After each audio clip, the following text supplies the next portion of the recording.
Selamat Hari Natal saya ucapkan kepada kita semua, jemaat Tuhan, dimanapun berada. Kita bersyukur karena walaupun tidak dapat bertemu secara fisikal merayakan Natal, tetapi kita dapat bertemu secara online. Sebelum kita belajar firman Tuhan, mari saya ajak kita berdoa. Segala pujian, hormat kami kembalikan kepada Engkau Tuhan atas kasih setia-Mu. Terima kasih atas penyertaan-Mu, dan kami percaya bahwa melalui pujian dan penyembahan yang sudah kami naikkan sebentar tadi, telah mengangkat hati kami, jiwa kami, untuk merasakan kasih-Mu dan tinggal di dalam hadirat-Mu. Sebentar nanti kami akan belajar daripada firman-Mu. Kami tahu bahwa Engkau sudah ada bersama dengan kami. Oleh itu Tuhan, berikanlah kami kekuatan dan hikmat memahami, melakukan, dan menjadi saksi akan firman-Mu ini. Dalam nama Tuhan Yesus ini doa kami. Amin. Baiklah, jemaat Tuhan yang dikasihi, mari kita sama-sama membuka Alkitab di dalam Injil Lukas 1 ayat yang ke-37. Injil Lukas 1 ayat yang ke-37. Firman Tuhan berkata, sebab bagi Allah tidak ada yang mustahil. Sekali lagi saya baca, sebab bagi Allah tidak ada yang mustahil. Melalui teks ini, saya mengajak kita belajar satu tema, yaitu mustahil, tetapi segalanya mungkin melalui kelahiran Yesus. Teks pembacaan kita ini merupakan teks daripada pemberitaan tentang kelahiran Yesus. Jadi saya percaya setiap tahun kita sudah mendengar tentang kelahiran Yesus dan mukjizat-mukjizat yang berlaku. Itulah sebabnya di dalam Lukas 1 ayat yang ke-37 ini, firman Tuhan itu berkata, sebab bagi Allah tidak ada yang mustahil. Nah, sejak lahir kita dilatih untuk mengetahui keterbatasan kita. Kalau budak kecil selalu dicakap, kau belum boleh buat itu. Jangan sentuh itu, panas. Jangan makan itu, tidak boleh. Jangan buat itu. Jangan pergi sana. Semakin kita membesar, maka list ataupun daftar larangan itu juga semakin panjang. Nah, tetapi ketika kita bertumbuh semakin dewasa, kita akan mulai mengenali keterbatasan kita dan belajar hidup untuk menanganinya. Namun, manusia masih ada keterbatasan. Tetapi kalau kita melihat Allah, Allah pula tidak memiliki keterbatasan. Dan ketika kita belajar tentang Allah, Allah itu bukan seperti kita. Dia dapat melakukan apapun tanpa ada keterbatasan. Kuasanya sangat besar sehingga manusia tidak mampu memahaminya. Pada waktu dia menciptakan alam sekalipun, itu tidak membuatkan dia terbeban. Karena kalau kita melihat di dalam Kejadian, dia mencipta hanya melalui firman-Nya. Jadi pada Natal ini, saya mau mengajak kita untuk memahami dan menghormati, serta percaya bahwa bagi Tuhan itu tidak ada yang mustahil. Sehingga pada Natal ini kita akan tahu bahwa apapun yang sedang kita alami, Allah lebih daripada sanggup dan lebih bersedia untuk menolong dan memberkati kita. Jadi apakah perkara yang mustahil tetapi dimungkinkan di dalam kelahiran Yesus? Saya terus masuk kepada poin yang pertama, yaitu kelahirannya menjadi pengharapan bagi semua manusia. Kelahirannya menjadi pengharapan bagi semua manusia. Kalau kita melihat di dalam Matius 1 ayat yang ke-21 hingga yang ke-22, di sana dinyatakan bahwa Yesus lahir menjadi pengharapan. Kalau kita melihat keadaan dunia pada saat ini, dunia semakin modern, tetapi keadaan moralnya semakin turun. Ada ramai orang pintar, tetapi sukar untuk mencari orang benar. Nah, walaupun dunia semakin modern, tetapi dunia semakin tua. Itulah sebabnya tahun ini kita mendengar ada banyak bencana berlaku. Juga adanya sakit penyakit yang sukar dibendung, khususnya itu COVID-19. Dalam keadaan seperti ini sudah saatnya kita meyakini bahwa Yesus adalah pengharapan bagi kita semua. Nah, kenapa kelahirannya itu menjadi pengharapan bagi semua manusia? Yang pertama, karena dia datang untuk memberi kasih karunia. Kalau kita membaca di dalam Lukas 1 ayat yang ke-28 dan 30, ketika malaikat Gabriel datang kepada Maria, ia bukan berkata, "Hai Maria yang cantik, hai Maria yang setia, hai Maria yang baik." Tetapi malaikat ini berkata, "Hai engkau yang dikaruniai Allah." Nah, ini membuktikan bahwa itu lahir untuk memberi kasih karunia-Nya kepada manusia. Apakah itu kasih karunia? Kasih karunia itu merupakan pemberian yang khusus yang seharusnya tidak layak diterima oleh si penerima. Tetapi di dalam case ini, Maria telah menerima kasih karunia daripada Allah. Walaupun dia hidup dengan suci, walaupun pada waktu itu dia masih darah, tetapi sebenarnya dia tidak layak mengandung putra Allah, yaitu Yesus Kristus. Tetapi karena kasih karunia Allah, yang mustahil itu dimungkinkan. Dalam kehidupan kita semua, kita juga telah menerima kasih karunia Allah yang besar, yaitu melalui kelahiran Yesus yang menjadi juru selamat. Sejak manusia jatuh di dalam dosa, kalau kita lihat di dalam Kejadian 3 ayat yang ke-15, seluruh umat memerlukan keselamatan, dan Yesuslah yang lahir menjawab keperluan itu.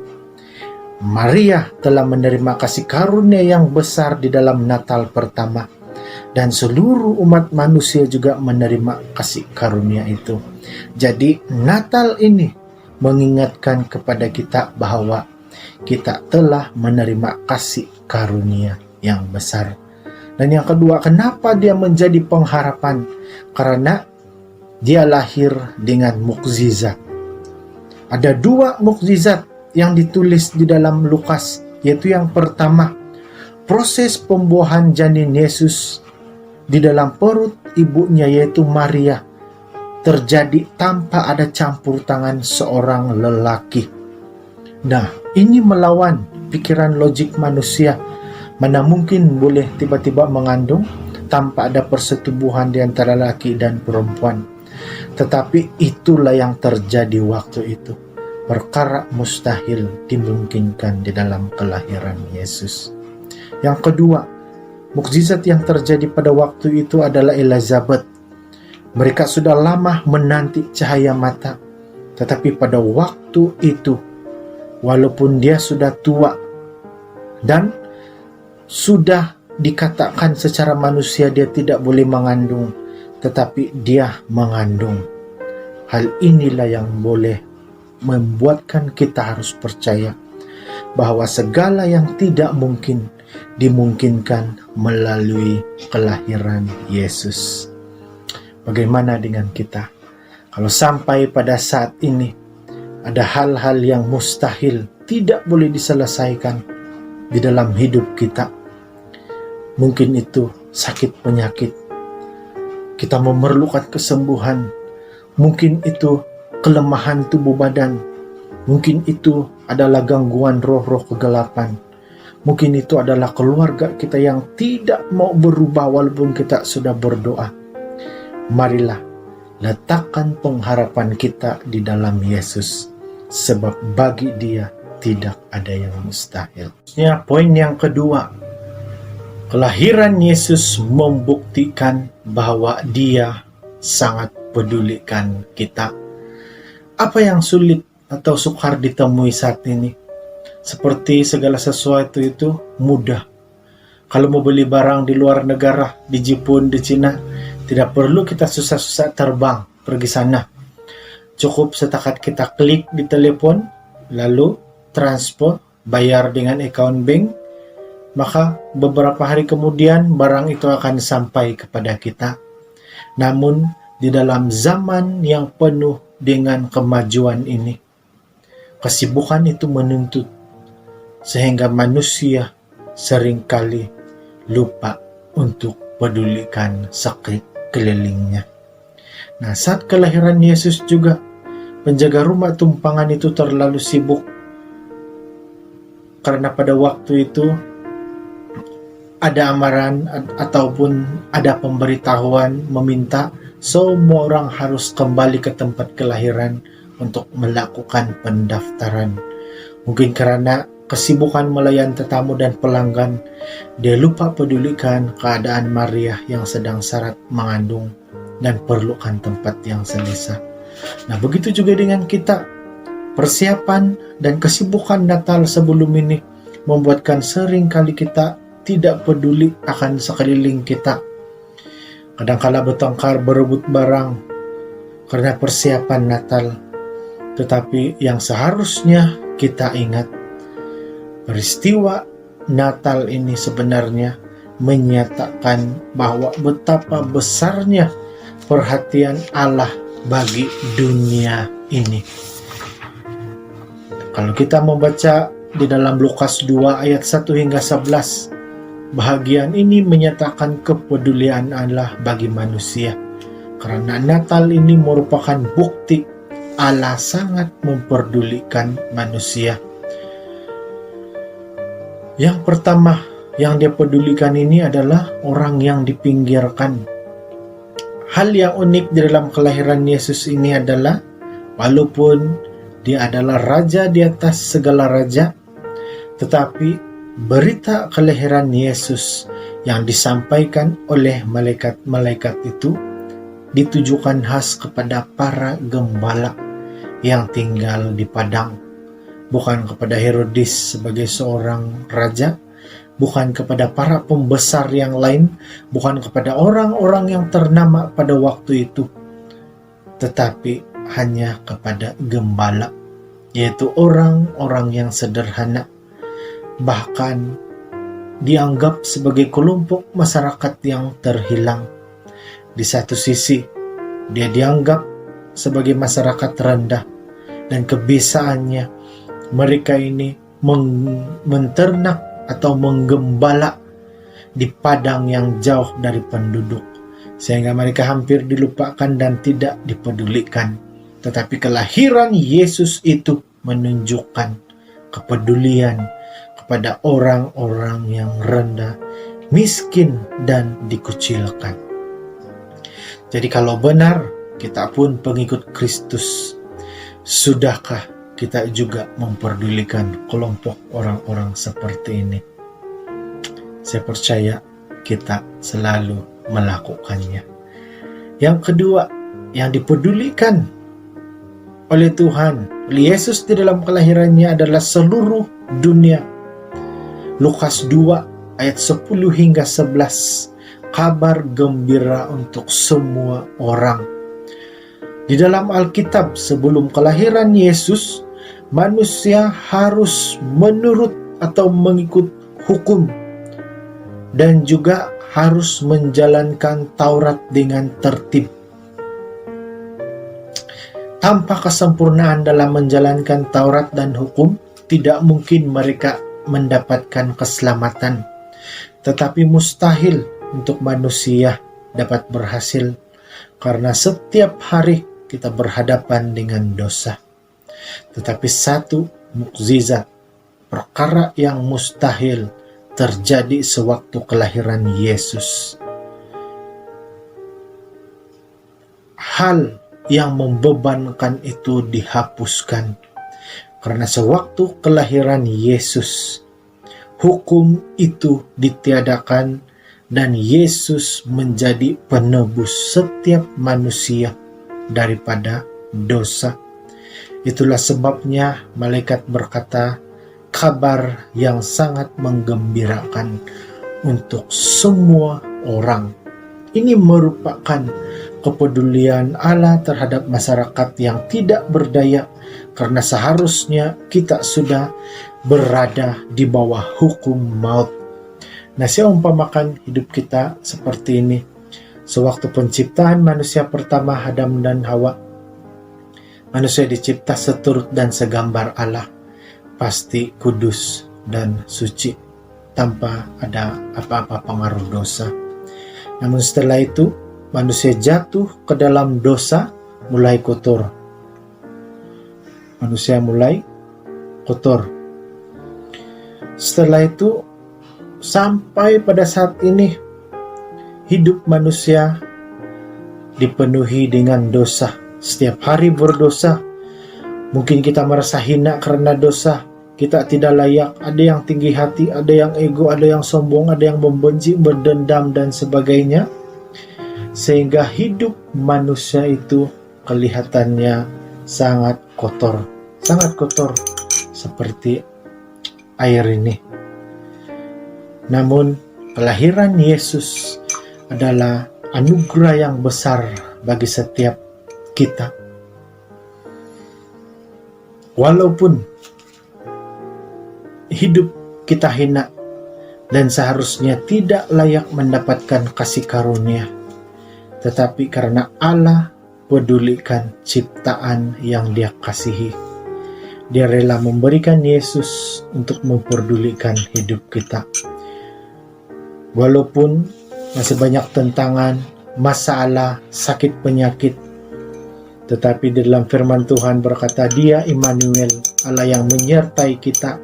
Dia akan memberikan kekuatan kepada kita, dan yang sangat penting saudara dan saudari, Dia menebus kita. Dia menyucikan hidup kita sehingga yang kotor disucikan semula. Dia membersihkan hidup kita daripada dosa yang kita buat, sehingga kita dapat menikmati kehidupan yang sama seperti awal ciptaannya, kalau sahaja kita bersandar kepada Tuhan. Jadi kelahirannya memperdulikan kita karena Dia mau memulihkan hidup kita yang kotor. Dia mau lepaskan kita daripada ikatan maut. Itulah perkara yang mustahil, tetapi dimungkinkan oleh kelahiran Yesus Kristus. Seterusnya, poin yang ketiga dan yang terakhir, kelahirannya menjadi hari berkat. Selalunya kalau pulang daripada perayaan Natal sebelum ini, apa kita rasa? Pasti ada orang yang senang, gembira, sedih. Ada juga yang marah, acara ini tidak siok lah, makanannya tidak sedap lah, hiasan dia buruk lah, pujiannya sumbang lah, khotbahnya tidak hebat, dan lain-lain lagi. Sekarang ini juga mungkin ada yang tidak puas hati, sedih dan marah, karena perayaan Natal dilaksanakan secara terhad, ketat dengan SOP. Tetapi seharusnya hari Natal adalah sesuatu yang sangat memberkati, hari sukacita yang besar kepada semua, dan seharusnya menjadi hari puji-pujian, karena Natal ini berbicara tentang kelahiran Juru Selamat yang menunjukkan cinta kasih-Nya kepada kita semua. Sebagaimana yang terjadi pada Natal pertama, ketika gembala menjumpai Yesus, mereka merayakan Yesus dengan sukacita, sehingga waktu pulang mereka sangat diberkati. Nah, kalau kita baca di dalam Lukas 2 ayat yang ke-20, mereka pulang sambil memuji-muji Allah di atas segala yang didengar dan dilihat. karena seperti yang dikatakan kepada mereka. Nah, malaikat bertemu dengan mereka dan berkata, memberikan mereka perintah, dan itu digenapi di dalam ayat yang ke-20. Itulah sebabnya para gembala pulang dengan penuh berkat. Jadi kelahirannya menjadikan hari berkat karena Allah menggenapi janjinya. Natal mengingatkan kita bahwa Allah menggenapi janji-janjinya di dalam hidup kita. Hal ini nampaknya seperti mustahil. Begitu juga dengan janji Tuhan di dalam perjanjian lama. Nubuatan tentang kedatangan Kristus sebagai Tuhan dan Juru Selamat. Mika telah menubuatkan tempat kelahirannya. Dan Yesaya juga menubuatkan dia lahir dari perawan. Dan ini semua digenapi ratusan tahun selepas ini dinubuatkan. Jadi kelahiran Yesus ini adalah janji tentang penyelamatan dan pembebasan yang digenapi. Inilah yang ditunggu oleh semua orang, yaitu penyelamatan dan pembebasan yang ditunggu oleh kamu dan saya.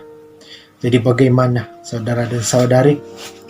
Sudahkah kita menikmati janji keselamatan dan pembebasan ini? Kalau belum, inilah masanya. Selagi belum terlambat, nikmatilah janji ini. Karena hanya melalui Yesus kita menikmati penyelamatan dan pembebasan. Jangan tunggulah sampai terlambat. Karena kematian kita itu tidak minta kebenaran. Dia terjadi bila-bila masa. Jadi selagi ada kesempatan, gunakanlah kesempatan ini. Jadi saya ingin tutup pemberitaan firman Tuhan ini dengan satu ilustrasi, yaitu cara mengalahkan sikap yang membuatkan kita lupa bahwa bagi Tuhan tidak ada yang mustahil. Saya gunakan gelas yang sama. Selalunya yang membuat kita lupa tentang Allah itu adalah disebabkan dengan masalah dan kesulitan hidup yang terlalu lama kita pendam, sehingga kita berusaha mencari tempat penyelesaian di luar. Sebenarnya yang membuat kita lupa itu bukanlah karena beratnya masalah, tetapi kita sedang memikulnya terlalu lama. Seperti gelas ini ringan saja, budak kecil sampai orang tua boleh angkat. Tetapi coba kalau gelas ini kita pegang selama 1 jam, masih boleh, tetapi sudah penat. Kalau 1 hari kita pegang, pasti tangan kita kebas dan sudah mulai ada sakit yang kita alami dan kita sudah tidak mampu untuk mengangkatnya. Nah, begitu juga dengan kehidupan kita. Jika kita membawa bebanan kita, masalah kita terus-menerus, lambat laun kita tidak akan mampu membawanya lagi. Dan beban berat itu akan membuatkan kita lupa bahwa Tuhan Yesus Kristus sanggup melakukan mukjizat yang besar di dalam kehidupan kita. Dia lahir untuk memungkinkan perkara yang mustahil. Apa yang harus kita lakukan supaya kita tetap percaya Tuhan dan dilepaskan? Gelas tadi, bebanan tadi, jangan lagi pegang, tetapi letakkanlah, lepaskanlah, tinggalkanlah bebanan kita, agar kita memiliki kekuatan baru. Letakkanlah semua bebanan itu kepada Yesus, karena Dia sanggup memulihkan kita. Dia sanggup merangkul kita. Sepanjang tahun ini sudah pasti banyak cabaran, dugaan, dan masalah yang kita alami. Inilah saatnya untuk kita melepaskan semuanya itu. Lepaskan semuanya itu. Jangan bawa ke tahun hadapan. Karena kalau tidak, kita tidak akan sanggup menempuhi hidup kita di depan. Kalau kamu berdendam, lepaskan pengampunan. Kalau kamu berdosa, bertobatlah. Karena Yesus lahir untuk melepaskan kita daripada semua bebanan dan ikatan ini. Mungkin salah satu bebanan kita ialah sakit hati dengan keadaan dunia yang mengekang kita pada saat ini, yaitu pandemi COVID-19. Lepaskanlah itu, tetapi berpikirlah, walaupun tahun ini kita tidak dapat merayakan Natal secara gilang gemilang, beramai-ramai, bebas seperti tahun-tahun yang lepas. Dan disebabkan ini, kemungkinan kita rasa bahwa berkat dan kasih Tuhan itu kurang kita rasakan. Tetapi marilah kita melihat kepada sisi yang lain.